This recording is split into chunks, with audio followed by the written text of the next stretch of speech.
It's supposed to be kind of a lecture and then a lab session, but I'm going to go back and forth between the two, both because I think that's more interesting and also because, I don't know, it's just kind of hard to split it up in that way. So I will try really hard to remember to let you go to the bathroom at some point.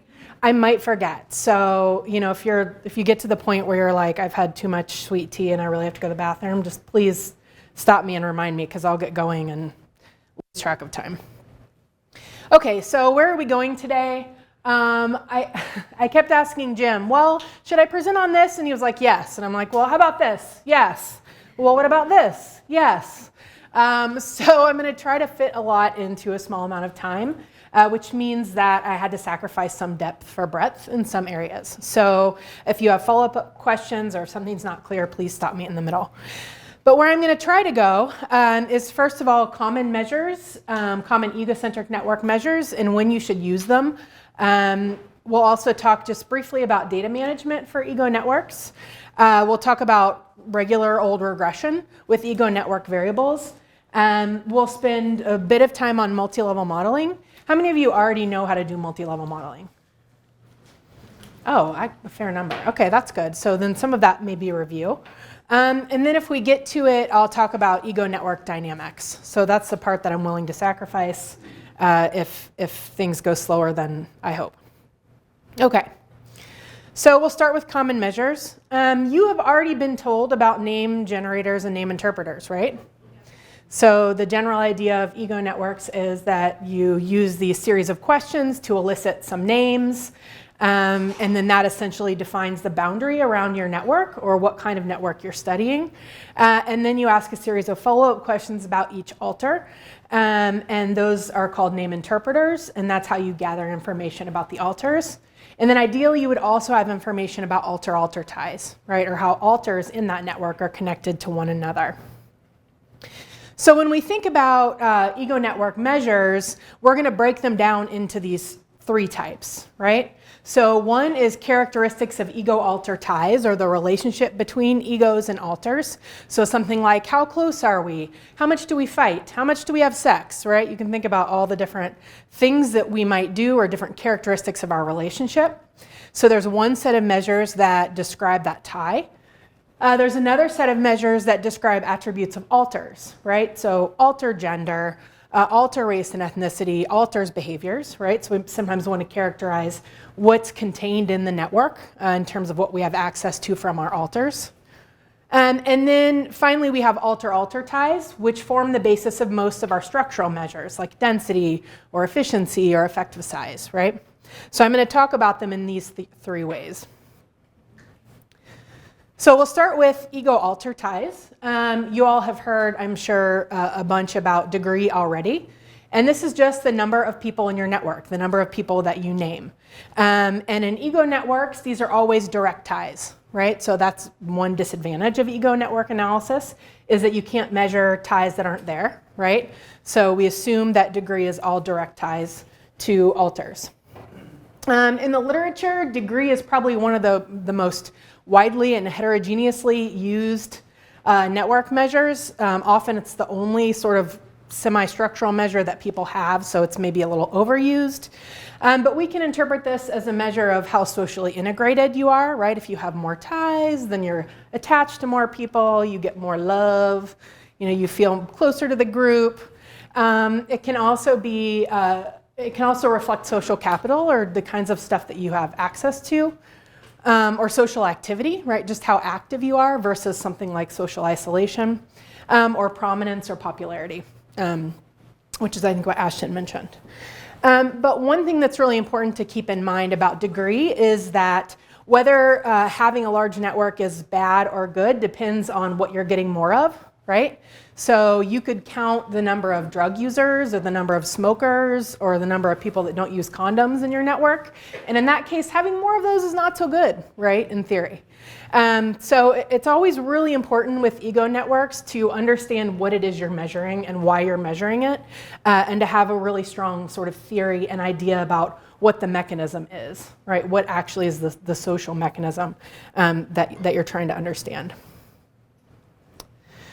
So there are a couple other caveats with degree. So One thing that's really important is that in ego network research, your degree is going to be highly dependent on the kinds of name generators that you're using, right? So if I ask you, how many people do you know, right? So Ashton gave the example of you know their name and they know your name. Well, you could probably name hundreds of people, right? But if I ask you, you know, who are your neighbors that you're close to?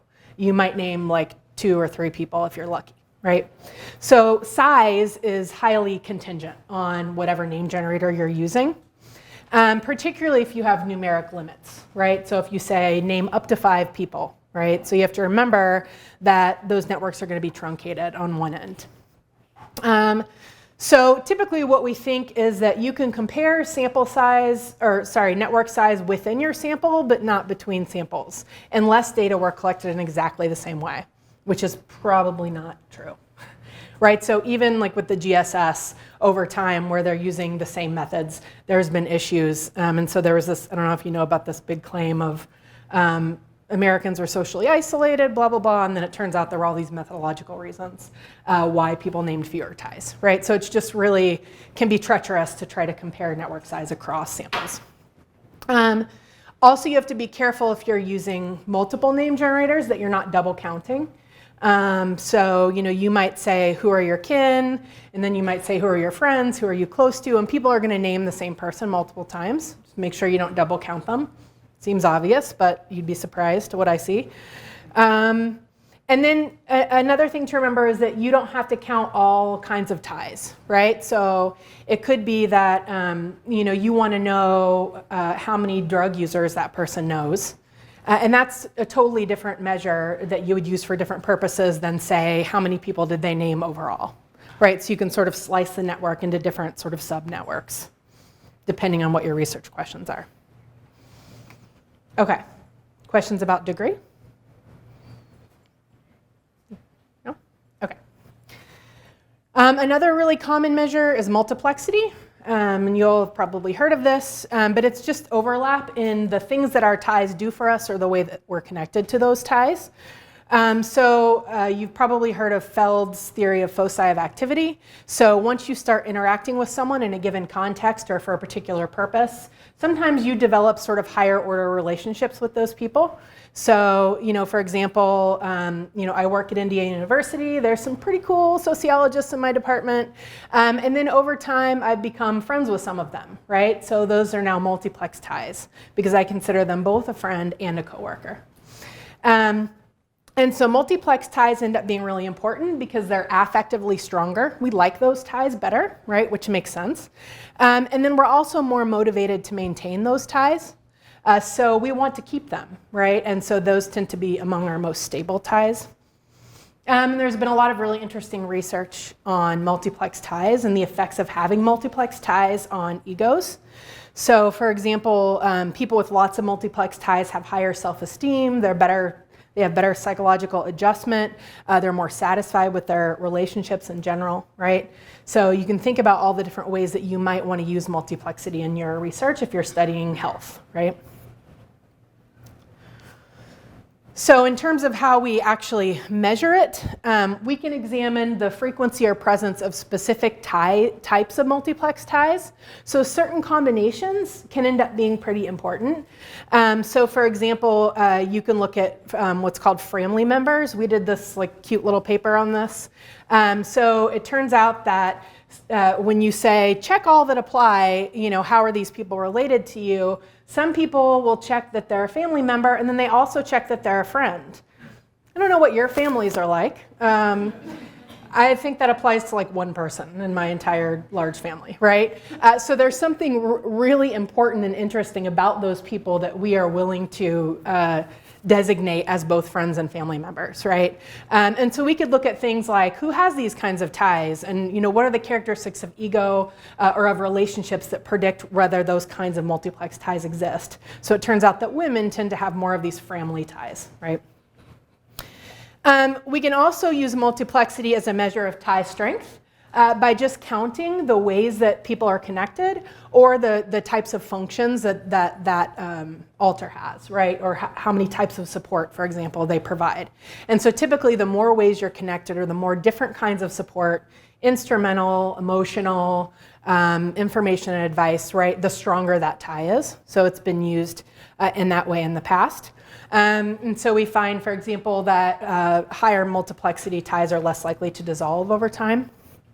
And they might also be more influential for health outcomes, for example, as well, because we tend to value them so much. So that provides a really nice segue into tie strength, since we're already kind of talking about that. Tie strength is super important. You all have probably heard of the strength of weak ties, right? What does that mean? This is super important in ego network research. And so tie strength, it's been measured lots of different ways. It depends sort of who you talk to, but generally it captures kind of the intensity of the relationship, the duration, and then sort of the affective strength of that relationship. So how much you like them. And so we measure this in a variety of different ways in ego network research. Probably the most common is closeness. So the name interpreter is simply how close are you to this person. You can measure it using frequency of contact, right? How often do you see or talk to this person? How long have you known this person? You can ask them if they talk about intimate or important matters with that person, and that can be an indicator of strength. And then recently we've just started using a slider scale from 1 to 10, how strong is your relationship? And that ends up actually being the best one because you get some variation. If you ask someone how close are you to these people, most people name ties that they're close to. You know, obviously depending what the name generator is, but then you get like no variation on that item. So that 1 to 10 scale seems to be a good one. And so why do we measure tie strength? So if you have lots of strong ties in your network, then it can be an indicator of integration or regulation, right? So you feel close to a group, you know, you feel warm and fuzzy, people support you, people validate you. If you have weak ties, however, on the flip side, that might be a signifier of bridging potential or access to novel resources. So have you guys covered structural holes yet? Okay, all right. That's tomorrow? Is that what you said? Okay, well, I'm going to cover it a little bit when we talk about structural measures. So if you don't already know what I mean by bridging potential, you will in like just a minute. So just bear with me. So weak ties end up being good, right? So there's always, not always, there's long been this kind of bias in ego network research that stronger ties and more, you know, people we know better and that are closer to us and that provide more support are better. And we're finding that that actually is not true, right? There might be some really important utility to having some weak ties in your network. And we'll sort of talk more about why that is when we get to the structural measures. So in terms of how you actually measure tie strength, you can do average strength of tie, right? So let's say that I want to operationalize community engagement. I can get information about people's neighbors and then ask them how strong their tie is to those neighbors and then just take an average of that, right? So I'm literally just aggregating up to the network level. I can also count strong or weak ties, right? So I can determine some kind of cutoff for what is a strong or a weak tie and then say how many of those do you have in your network. We can use other measures of central tendency like minimum or maximum. We've been doing some research lately on social networks and Alzheimer's disease, and it turns out that minimum strength of tie ends up being really important in terms of building cognitive reserve, right? So access essentially to novel social stimuli is really good in terms of like keeping your brain healthy if you're at risk for Alzheimer's disease. So for that one, we use minimum strength of tie. So we want to know essentially what's the value of the weakest tie in that network. And then you can also use standard deviation, which would be a measure of kind of having both strong and weak ties in the network, right? Okay. So there are any other number of relationship characteristics that we could choose to look at that might be features of ego-alter ties, right? And so we're just going to calculate these similarly to how we would calculate tie strength. So you can just use measures of central tendency, frequency, or standard deviation, depending on what it is you want to know, right? And what's the sort of social mechanism that you're hypothesizing. And this can be functions like things that alter does for or to ego. or what ego does for or to alter, right? Like how much support is passing between that tie, how much regulation, so are they regulating your health behaviors, for example? Or it can be the presence of any kind of shared activity that might be relevant to whatever it is you're studying, right? So do you do drugs together? Do you eat together? Do you discuss politics together? Really, it's kind of limitless. And that's like the beautiful, beautiful thing about ego networks is that it's not context dependent.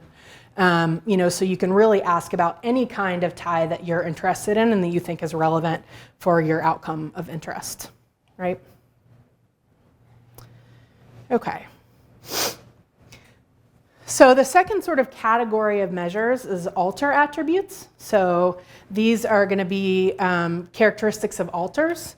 And so we sometimes want to describe what's in the network, right? And so we typically think of these as composition measures. So these reflect what's called content. So this is basically any kinds of material or non-material resources that are contained within the network. It can be things like behaviors that are contained in the network, knowledge that's there that you may or may not have access to, as well as cultural characteristics like norms and values. So for example, in our research, we find that how much the alters in somebody's network, how much they trust physicians ends up being really important for whether someone is willing to seek health services, and also whether they stay in treatment and how likely they are to recover, right, for mental illness. So those kinds of attitudes and ideas that are in the network end up being very important for what ego does, right? And so we can sort of think of three different potential mechanisms. One would be social influence, right? So I'm sure you all are familiar with the Christakis and Fowler papers, where things like, obesity and smoking and happiness, drinking are contagious, right? So methodologically, that may be a little exaggerated, but I think the general idea that that social influence matters and that we're more likely to do what people in our networks are doing is right? So that's why we might want to measure composition, right? How many people in your networks are smokers? That may mean that I'm more likely to smoke. It's not that simple, and we'll talk about that in a minute, sort of the difference between influence and homophily, but give me a minute to get there. We also could use composition to measure access to social capital. Right? So, for example, I might be interested in knowing how likely someone is to get a job in the tech industry, and it might matter whether they know somebody who's already in the tech industry, right? So we have access to opportunities, information, resources through our social networks, and measures of composition are what describe this, this kind of social capital. And then finally, we might just be interested in broader patterns of interaction in society, right? So what kinds of networks do we interact with as a function of our own characteristics? Okay, so we have different measures for whether the name interpreter is categorical or continuous, because that affects really what kinds of things you can calculate and do. So if you have a categorical measure, right, something like gender, race or ethnicity, Democrat or Republican, we can use proportion for the strength or the direction of influence, right? So I might want to know what proportion of people in my network are Democrats, and then that might tell you how likely I am to vote Democrat. I'm super likely to vote Democrat. So we can use it basically for kind of the strength of the push, right? And then we can count. A count ends up being more appropriate for access to specific resources. So let's say, for example, you have to move, right? Moving sucks. It's like the worst thing ever. And when you move, it's not so much about the proportion of your network that's like big and muscular and can help you move. It's like literally how many people do you have that can help you move, right? Because if you have 10 people helping you move, it doesn't matter what proportion of the network that is. That's pretty awesome, right? So you have to think about what the mechanism is, right? Like what is it that should matter here? What's the engine of action in this network influence? And then that should determine what measures you use. If you have a continuous measure of composition, something like alters age, for example, you can use central tendency. That's the easiest and probably the most common. So you could use the average or the median income to measure the social class of your social networks, right? Which might tell you something about what kinds of capital you have access to. You can also use a minimum or maximum, again, which is, I think the minimum and maximum are really underutilized in ego network research, which I think is a shame. Because you could use it for something like, if you want to start a business, it may not matter what the average income is, right? You might know, you have friends in low places. I don't know, you guys were probably not even born. Jim knows that song. Oh, that's kind of embarrassing. Jimmy, thank you. Thank you, everybody. Yeah, so, what? Yeah, woo. So anyway, I totally forgot what I was going to say in my embarrassment over being old. Okay.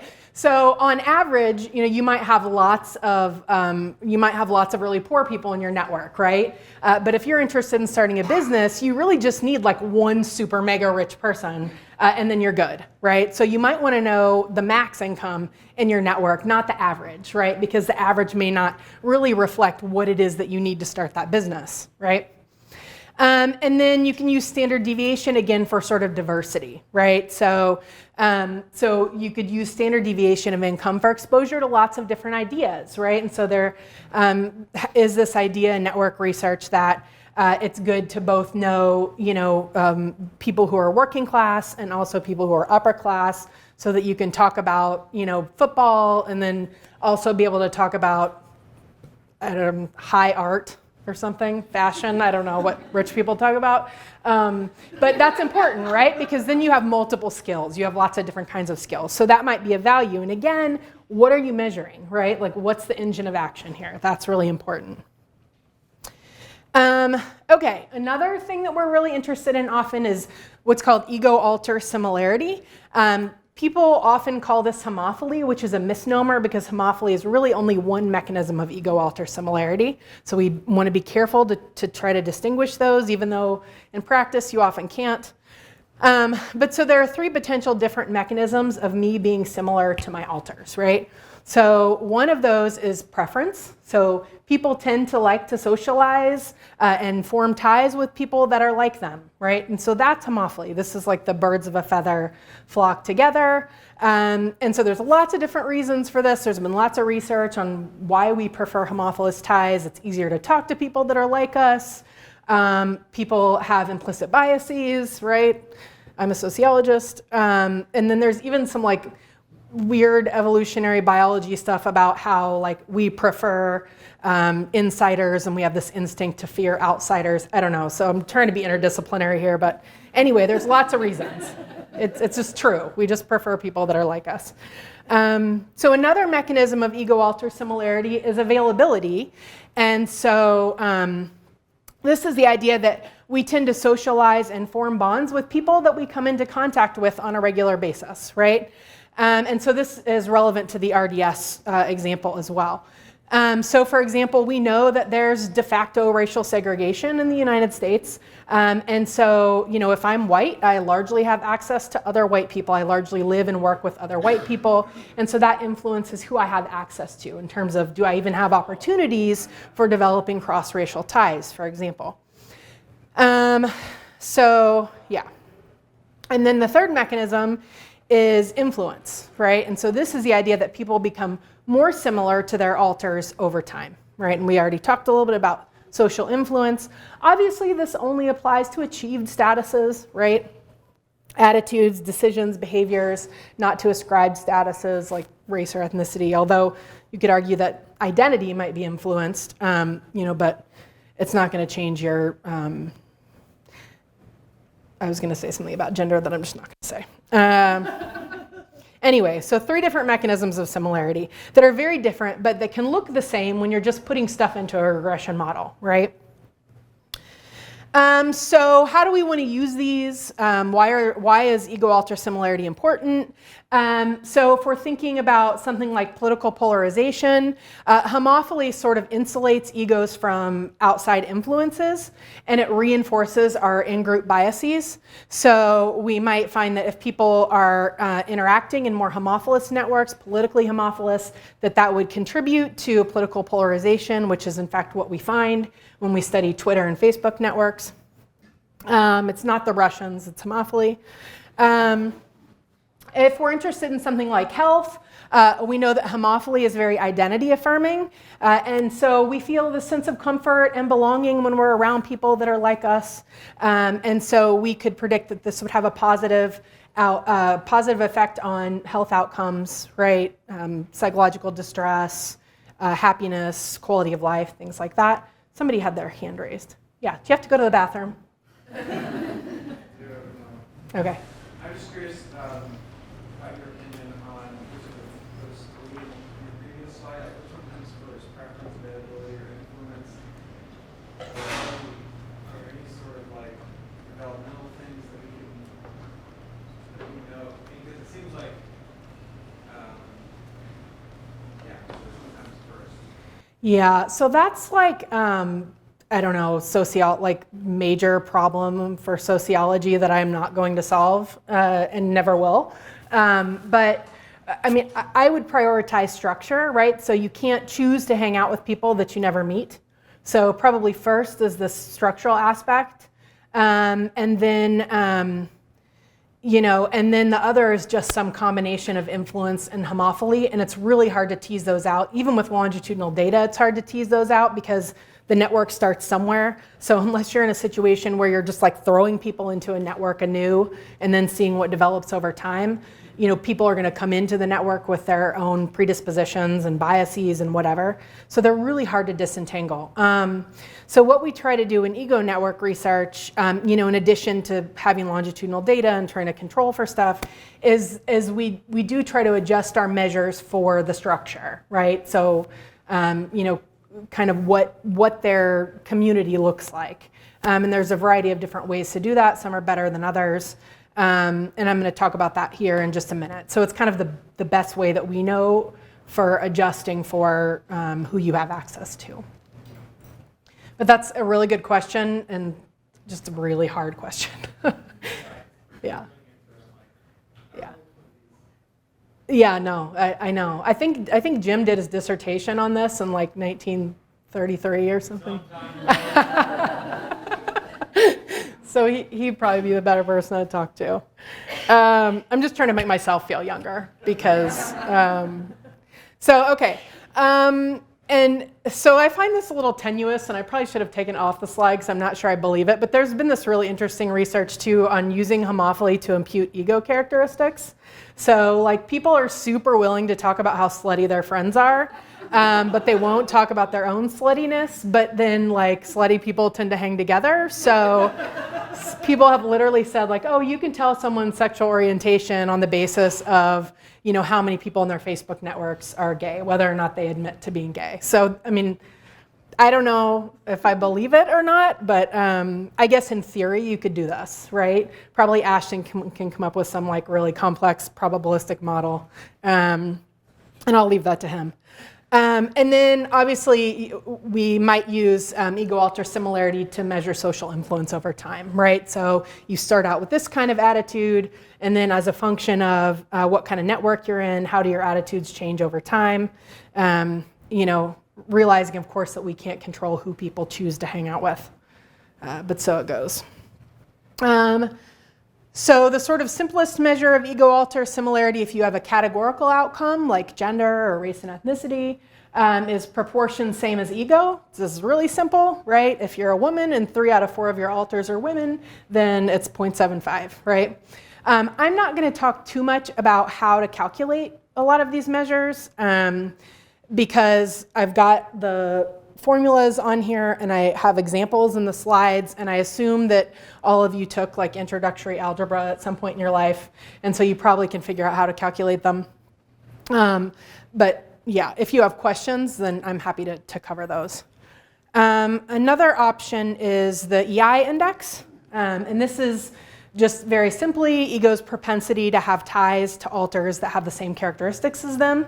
And this ranges from -1, where -1 is completely homophilous, or your network is all just like you, to completely heterophilous, so it's totally different from you.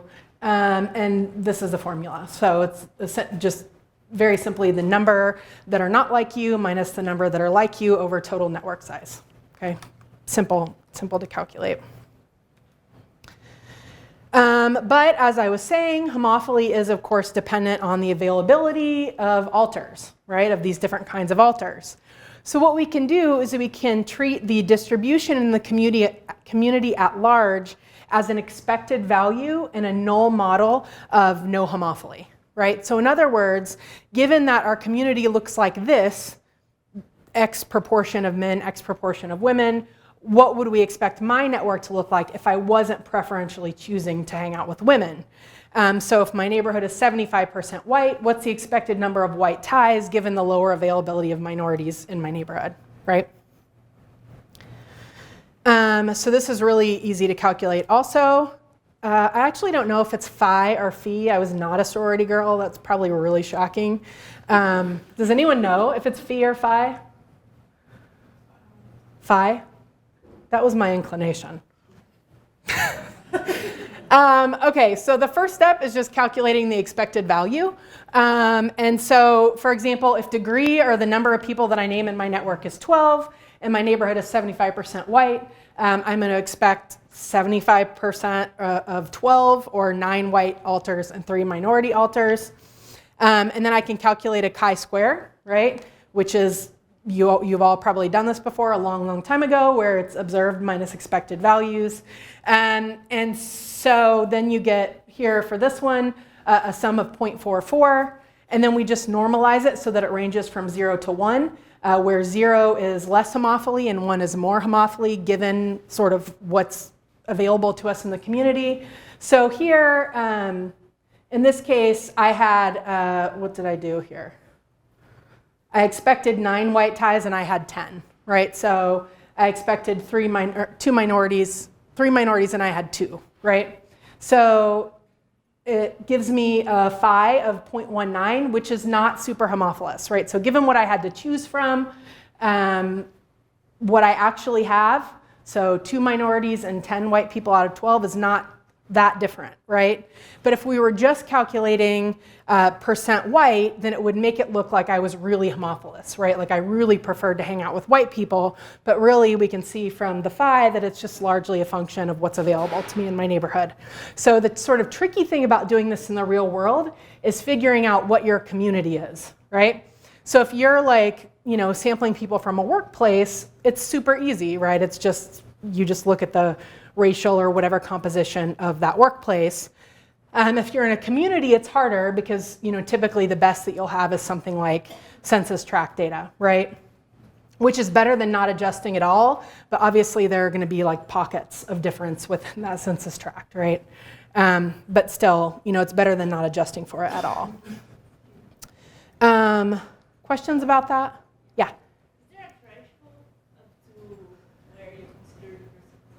0 to 1. So 0, yeah, 0 is. It ranges from 0 to 1, but then when do you start considering that there is more? Well, if there's anything above 0, then you're deviating from what's expected based on what's available to you.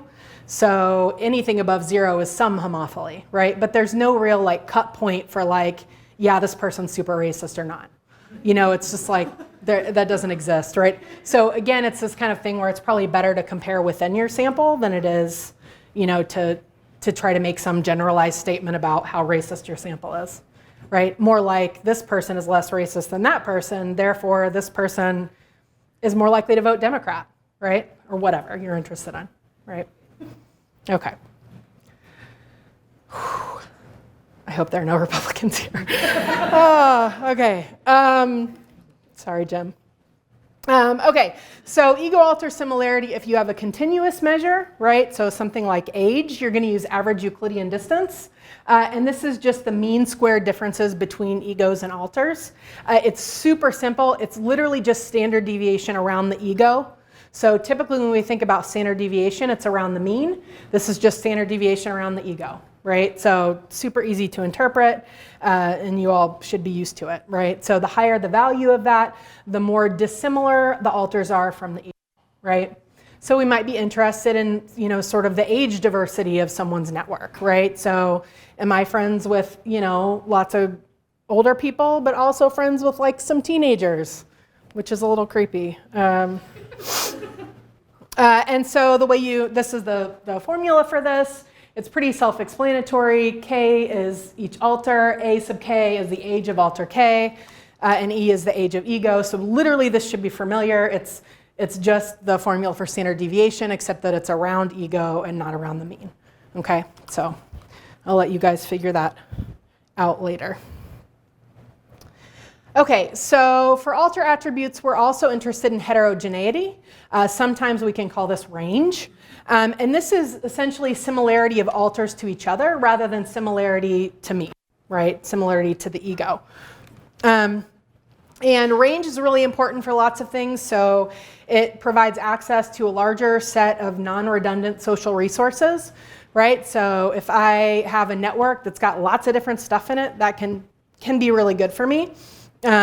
It's really good for instrumental actions like gathering information, getting a job, that kind of stuff, right? It can indicate participation in diverse social spheres, right? So if I'm somebody that has a lot of range in my network, it might indicate that, you know, I'm hanging out in lots of different types of social circles, which can be beneficial. So for example, if I'm interested in cultural awareness or in-group bias or you know, cultivation of multiple ethnic identities, then knowing something about the racial and ethnic heterogeneity of my network could end up being super important, right? Because I'm getting lots of different ideas about race and ethnicity from the people in my network versus always getting the same kinds of ideas. So if you have a categorical alter variable, like gender or political party, the most common measure of range is blouse index. It's also called Herfindahl's or Hirschman's index. I stick with blau. And so all this does is it just reflects how many different types of whatever it is you're interested in are present in the network. And then simultaneously how evenly the alters that are in your network are spread across those types, right? So here's the formula for blouse index. P sub k is just the proportion of egos alters in category k. K is categories, and so we're going to do this for every category that's present in the network. And so we find that as the number of categories, potential categories increases, blouse index also increases.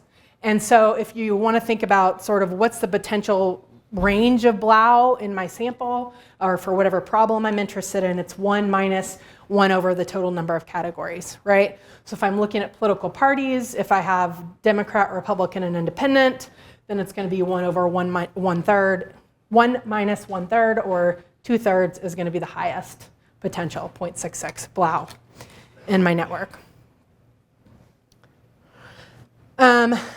The IQV, or index of qualitative variation, is just a normalized version of blouse index. And so that ranges from 0 to 1. So I'm just dividing by this maximum blouse score that I just told you about. And it ranges from 0 to 1, where higher scores indicate more heterogeneity and lower scores indicate that people are all of the same category. And it's nice because it's kind of normalized. However, there may be reasons to use one versus the other, right? So I'm going to ask you a question. Do you think that the normalized version is always better? Like, when might the normalized version not be better? You have the slides, don't you? So you can look ahead. God, I always try this trick with my undergrads, and I suck so bad at it because they already have the slides. All right, forget. I'm going to tell you the answer. It's not always better. Normalized is not always better. So for those of you who didn't look ahead, pat yourselves on the back. So if you want to use blouse index or IQV to measure diversity, so like diversity of ideas, then you don't want to normalize it, right? So somebody with 5 different kinds of alters probably experiences more access to diverse ideas, even if their alters are not evenly spread across those 5, right? So the IQV would wash out that how many different types do you actually have in your network, right? Okay. So again, like I feel like I'm hammering this home, but it's true. Like you always have to think about what the engine of action is. Like what's the social mechanism? Which measures should matter and why, right? Okay. So this is just a little thing about how to calculate it. So I'll leave that and we'll move on. You can look at that later. If you have questions, let me know. What's the time? Oh, God. Okay, so heterogeneity, if you have a continuous alter variable, the most common one is just standard deviation across the distribution of alters, right? So standard deviation of years of education among all my alters is a good measure of range, right, if I have a continuous variable. Okay, now on to the fun stuff. So alter-alter ties, right? So this is the part of your egocentric survey where you're asking, does Bob know Jim? Does Bob know Sally? Does Jim know Sally, right? And it takes forever. Like it is such a pain in the ass to do. With things like Net Canvas, it becomes a lot easier because you can just, draw lines and bin and, do all that kind of stuff. So it gets easier, but it's still a pain in the ass, but you still should do it, right? You have to do it because this is the source of your really interesting structural measures. Otherwise, there's not much you can say about the structure of the network other than size, right?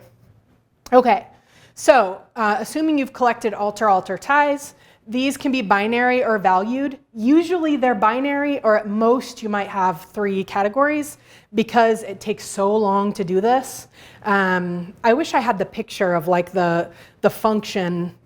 Did you show that, Jimmy? I don't even remember what article that's from. I think it's Marsden's. The function of like how many alters you have versus how many alter-alter ties you have to ask. It's ridiculous. It's a lot. It goes way up. It's like crazy. What? Yeah, right. Anyway, so it's a lot of work. So usually they're binary, right? Because you just don't have time to collect a lot of detailed information about the relationships between alters. So information about the ties, or more importantly, the lack of ties between alters, is what's really super important for calculating these measures of network structure other than size. So usually what we want to use these for is to operationalize characteristics or outcomes of structural wholes. Okay, so this is where we get to the Ron Burt portion of the lecture. So there's been tons and tons of research on structural wholes. They've been linked to innovation, good ideas, knowledge transfer, individual performance, and also to health, right? Yay, Ben Cornwell. A lot of this work has been done in sort of the management realm of things, but this also ends up being super, super important for health and well-being outcomes as well. So relevant to all of us that study networks and health. So a structural whole, even though there's been like 1,800 really super long AJS and ASR papers written about this concept, it literally is just the absence of a tie between 2 alters, right? So it's just a tie that could be there that's not actually there. I've just saved you like hours and hours of qualifying exam reading time. So you're welcome for that. And so we tend to think of it as operationalizing 2 different types of social capital. So one of those is information, right? So if everybody in your network knows everybody else in your network, then the information that you're getting is redundant, right? So, if I knew all of you and you all knew each other, you're going to tell me some juicy bit of gossip about Jim Moody, but I'm going to have already heard it because I heard it from somebody else who also talks to everybody else, right? So I don't have lots of access to novel information that I can use for things like blackmailing Jim Moody. It also can operationalize power, right? So if I'm a bridge between two network members that are not connected to each other, then I'm able to control the flow of information and resources between them, right?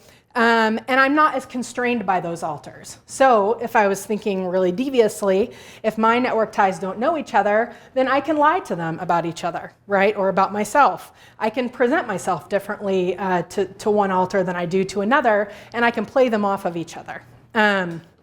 Which is a really horrible way to think about human nature, but nonetheless, it's a benefit of structural holes, okay? So information and power are generally the two advantages. So here's a picture of a triad with a tie missing. That's a structural hole. So in network 1, actor A is not in a very strong bargaining position because B and C know each other. And they have alternative sort of exchange partners, if you think of things you might exchange rather broadly. But in network 2, actor A is in this advantaged position because they can exchange with B or with C. Or they can go to the movies with B and with C. Whereas if you're an asshole in network 1, B and C are going to be like, I'm going to go see this movie without you, right? Okay, so it's really important now to think about structural holes and then kind of the flip side of structural holes, which is closure.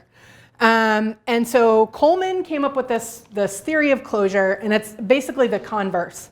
And so it's sometimes called triadic closure, sometimes it's called transitivity. I'm sure Jim either already has or is going to talk about this.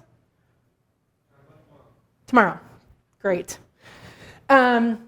And so the idea, you can't see very well because the top is cut off, but it's just this idea that if A has a relationship with B and B has a relationship with C, then pretty soon A and C are going to meet each other. If B likes both A and C, then probably A and C are going to like each other and they're going to become friends, right?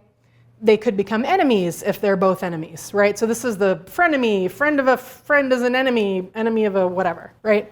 So it's just this idea that there tends to be this closure in triads, right, in triangles. So Coleman actually associated closure, right, or closed triangles rather than open triangles or structural holes with social capital.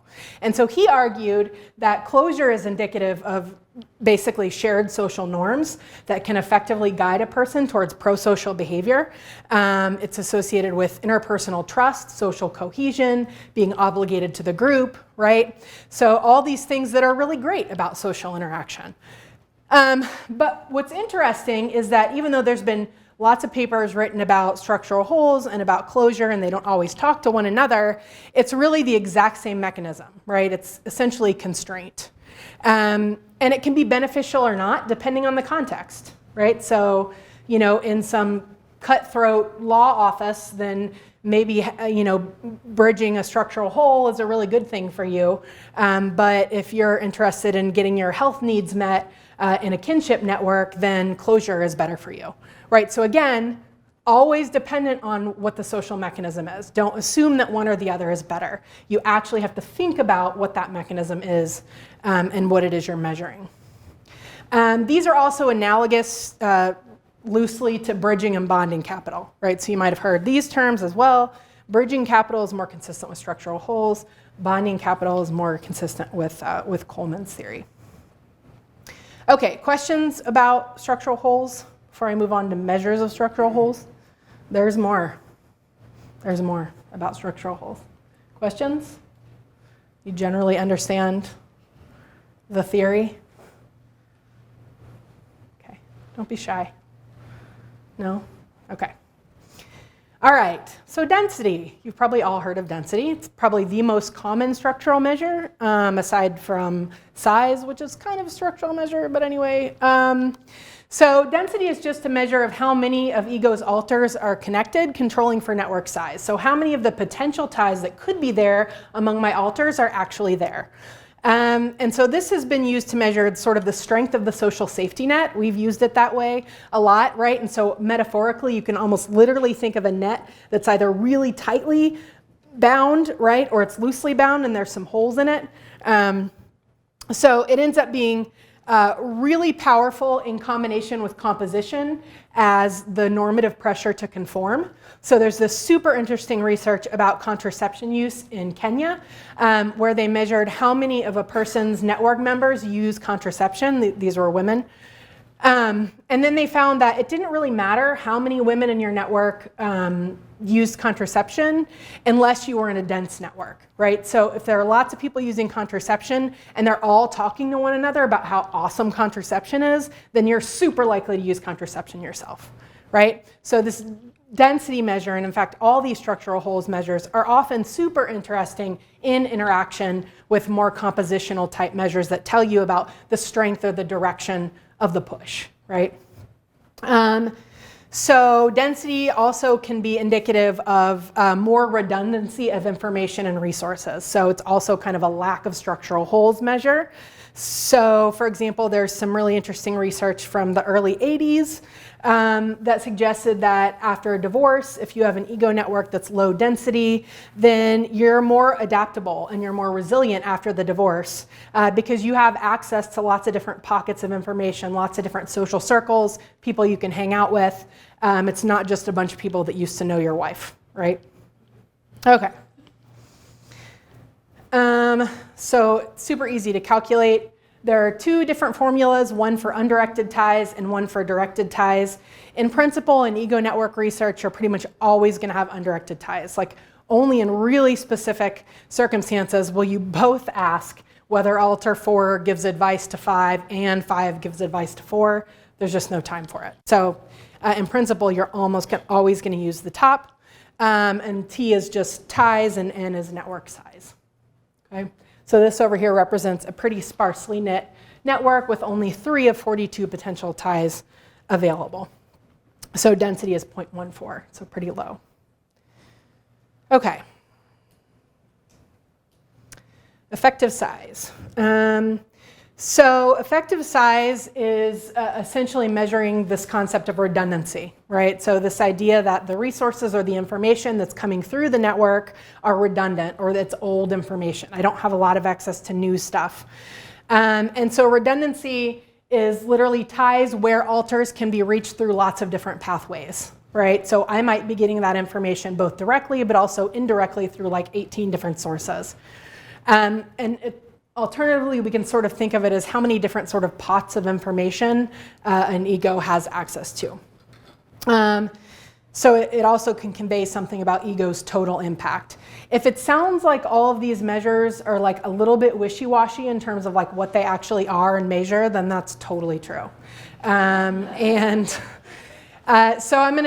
I'm going to tell you about like 4 different measures that in principle are probably going to predict the exact same thing in the exact same direction at similar strength, especially for ego networks because you're dealing with smaller networks. And so some of these things end up being a lot more important when you have big networks with lots of missing ties, lots of structural holes, right? And then in that case, it matters a lot more where the information is coming from and, you know, sort of what the pathways are, right? But I'm going to tell you about them anyway. Because maybe you're going to collect information about big networks, and then I'll have done a good job preparing you for that. Okay, so effective size is just ego's number of alters minus the average number of ties that each alter has to other alters, right? So effective size is a positive function of network size. So the bigger your network size, the larger your effective size. But it's a negative function of the number of ties among alters. So the more ties among alters, the lower your effective size, right? So the network on the right has an effective size of 1. The network on the left has an effective size of 3. This is like the ideal situation for a network of 3 because you have access to 3 totally different pockets of information where these people are not talking to each other at all.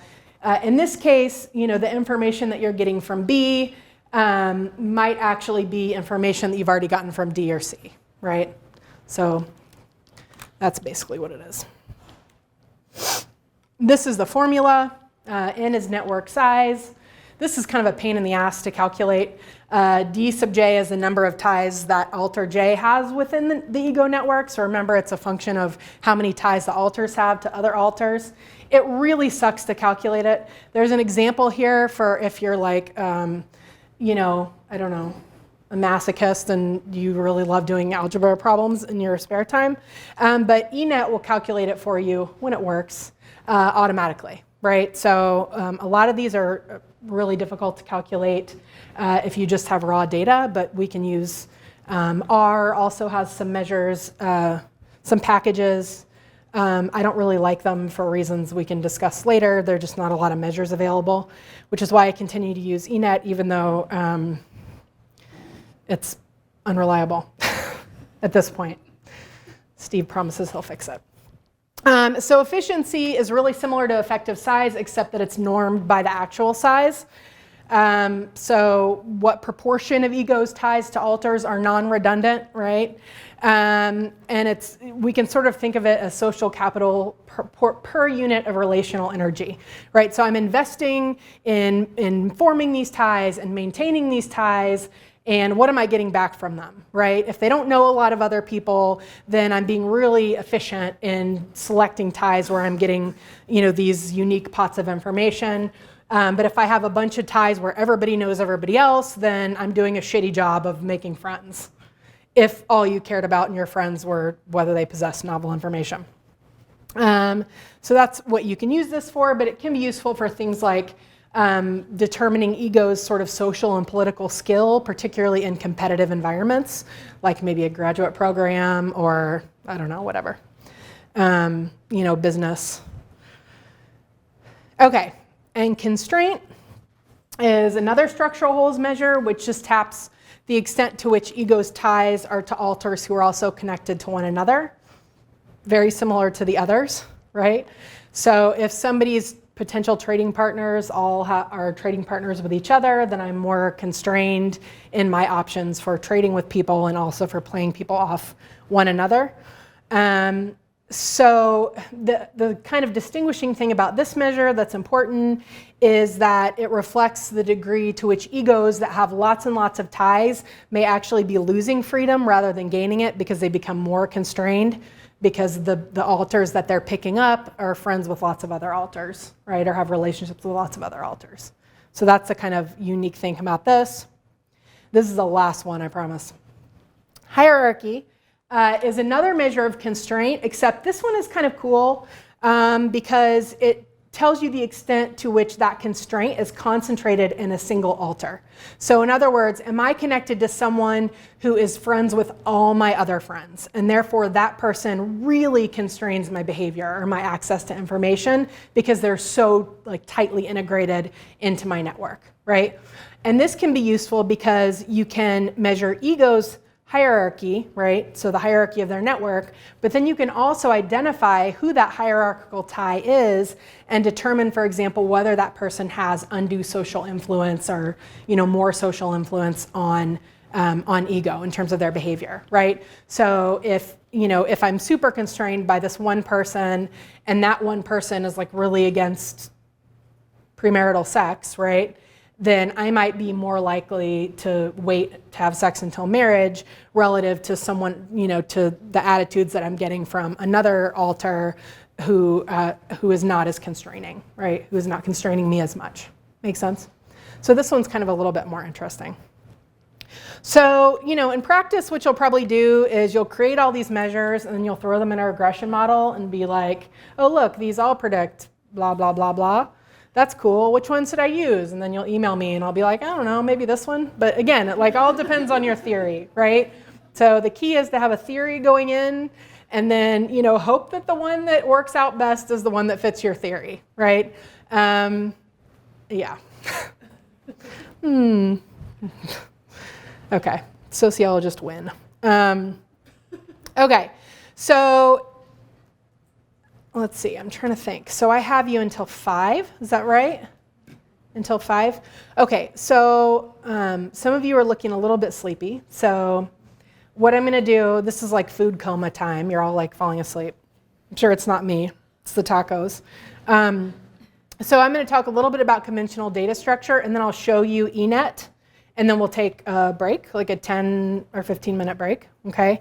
You guys can stretch your legs and, is there coffee? Boom. Okay. So bear with me for 10 minutes. okay? And then,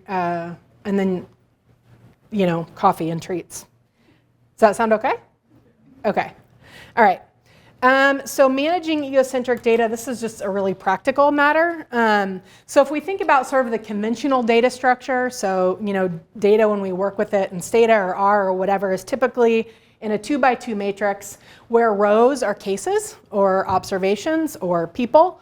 And then the columns are variables or attributes of those observations, right? So this is the standard way.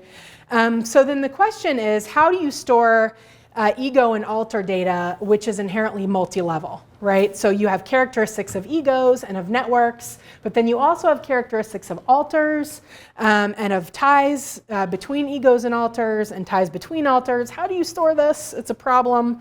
But this one we've figured out. So option 1 is a conventional data structure that's essentially modified for social network analysis. So in this case, we have ego attributes in columns, and then tie and alter attributes are also in columns, but they're numbered sequentially, right? So here's an example. So age is ego's age. Each row is an ego, right? And so we have ego's age, ego's gender, and then we have a series of variables which you want to name. You have to be really careful about how you name things with ego network data because you don't want to confuse what's an alter variable versus an ego variable. So typically I just use the same root with either an A or a T, A for alter or T for tie in front of it. And then at the end is going to be that alter's number, right? So each alter is going to have their own ID within ego. So for example, this is the age of alter 1, the age or the how they're related for alter 1, and then how close they are for alter 1, all of ego 1, right? So essentially the information about different alters is just embedded in columns. And then in the same data file, alter ties are stored like this. So the root here, friend, is like what kind of tie they have. And then this is whether there's a tie between 1 and 2, 1 and 3, 1 and 4, 2 and 3, 2 and 4, etc. Right? So it's like your traditional matrix, except we've squashed it to all fit within one row, right? So every ego gets a row. Okay. So that's one way to store it, and that's how you'll find data often stored. So like the GSS data, network data are stored this way. I'm pretty sure the ego network ad health data are initially stored this way. And so then if you want to use this other way, which I'm going to tell you about now, it's really trivial to just reshape the data, right? So the way that I like to store my data, because it's more convenient for creating measures sort of by hand, and it's also the way that you're going to need your data to be structured for multi-level modeling, is in long form. Our people call this tidy data. And so in this case, each row is a tie or alter, and ego attributes are embedded in columns, but so are alter attributes. It's just that ego attributes don't vary across alters. So for example, here we have ego 1. Ego 1 has 3 ties, hence 3 rows of data. And then each alter gets their own ID number, which we could switch to this way, right? Switch it wide, so this would be alter 1, alter 2, and alter 3. Ego age is consistent across alters, right? Ego only has one age. Same with gender, same with race. But then when we get to the alter variables, each row or each alter gets their own, right? So this is the age of ego 1's first alter, right? This is how they're related for ego 1's first alter. So this is the age of ego 3's first alter. Make sense? Okay. Are you all pretty familiar with this long form data? Okay. It always makes me feel really good when I reshape my data from wide to long. So I'm like, oh, look at how many observations I have. so many observations. So that's pretty sweet. Okay. So that's how you store it. And then the adjacency matrix, right, or the density matrix, depends what you want to call it, which is alter ties. those are a characteristic of the network as a whole, which is essentially at the ego level. And so those don't change across alters, right?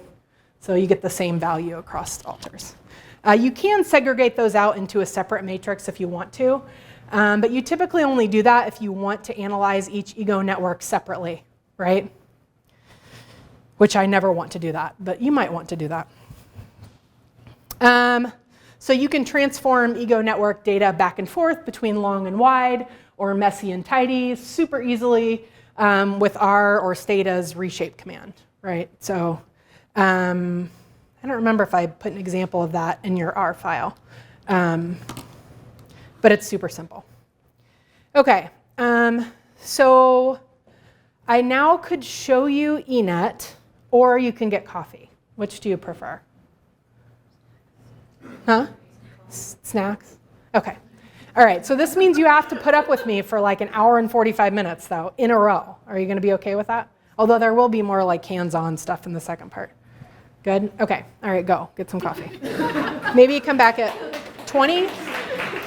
3:20? You're clapping for coffee? Yay! All right.